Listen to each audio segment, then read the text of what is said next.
خبری فوری. نوجوان افغان یک نوع عینک هوشمند برای نابینایان اختراع کرده و این اختراع باعث افتخار افغانستان می شود. با هم می بینیم. این عینک کس به خاطر نابینی است کدام سیستم تو خاص یا پیچیده نداره. این عینک زمانی که میپوشن سویچ داره، سویچ آن میکنن، در مقابلش هر چیز بیه الارم میده. مثلا این مایک باش الارم میده، کدام چیز نباش الارم میده. باز عملا در وقت راه رفتن بسیار خوب استفادهش مشخص میشه، کدام تو که میره دفتر دیوار میره، دفتر یک نفر میه الارم میده. خب ما درون استفاده کردیم. بله. درون هم فکر کنم به این شکل یک سنسورای نصب شده که وقت با کدام چیز درخت یا دیوار نزدیک میشه به مشکل است.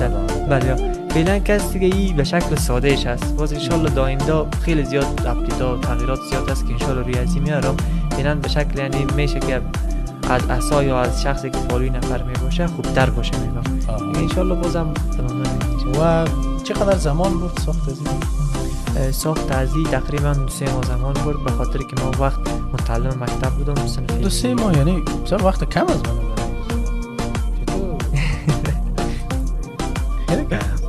دم باز خیلی پروژه سخت شد. چندین سال شما زحمت کشیده باشین. نه زحمت از این قسمی بود که من مثلا چندین سالم، یعنی 1 سالم گفتم میتونم، به خاطر که من دفعه اول بود که یک چیز روباتیک میساختم، بودم مجبور بودم باید برنامه‌نویسی را خوب یاد بگیرم و یکی از سنسورها را اولین بار می بود که با سنسورها بازی نکردم مواره، یعنی میشه چندین 1 سال هم در بر گرفته باشه، اما مختص باز به خاطر عینک که بسازم 2-3 ماه در بر